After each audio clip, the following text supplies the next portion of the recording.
The Bureau of Labor Statistics has just reported the April jobs numbers for the United States. Now, the expectation was 133,000 new jobs for the United States. However, it came in well above that at 177,000 new jobs for the United States. The overall unemployment rate has stayed the same at 4.2%. But let's really get into what the jobs were and where the jobs were and where they weren't.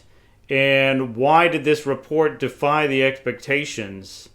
So the area of biggest gains was healthcare with 51,000 new jobs. We would expect that because we have an aging society with a lot of people getting older. The second highest was transportation and warehousing with 29,000. And then kind of rounding out the top three were financial activities.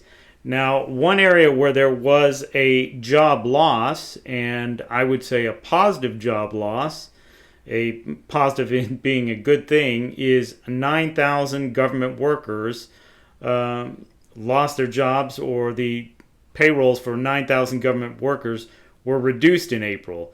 Now, we do have a lot more government employees who will be losing or have lost their jobs. They're not counted yet in the official statistics because they're either ongoing through their severance or they're on leave or something to that effect.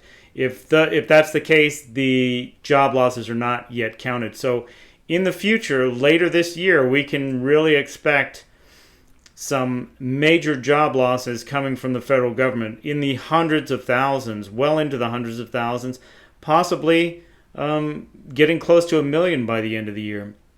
So this will have a negative impact on the jobs report overall, but I think it will be a positive to the United States economy as a whole, because these jobs really don't produce anything. They just spend a lot of taxpayer money and cause us a lot of problems as far as efficiency with the economy of the United States. Then, of course, there is manufacturing. We did lose 1,000 manufacturing jobs in April. Now, this might be because of tariffs in some respects. There are some assemblers in the U.S. that did not have many employees, that were essentially importing parts from overseas and just doing the final touches on them in the United States. And because of the tariffs, it was no longer profitable to do that. So there are some very kind of low value added jobs that may have been lost due to tariffs. However, what we haven't seen are the new manufacturing jobs, which will be coming in this year, because there's been $5 trillion worth of corporate investments into the United States. This doesn't even count investments from sovereign countries where they are planning to invest trillions of dollars in the United States. For example, United Arab Emirates plans to invest $1.4 trillion in the United States. Saudi Arabia plans to invest $600 billion in the United States. Japan has announced that it's going to invest $1 trillion in the United States. And then Taiwan is also investing billions of dollars in the United States. So we have a lot of new investments coming in. All of these investments, or a lot of these investments, are going to go towards construction of new factories, and then it's going to be employees working at those factories, new jobs in those factories.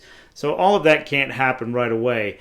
But as far as the jobs report this month, it was a positive bump in the right direction, and it was totally unexpected. The market did not expect this at all. So it's good. It's good for America, and I look forward to better job reports as the year goes on.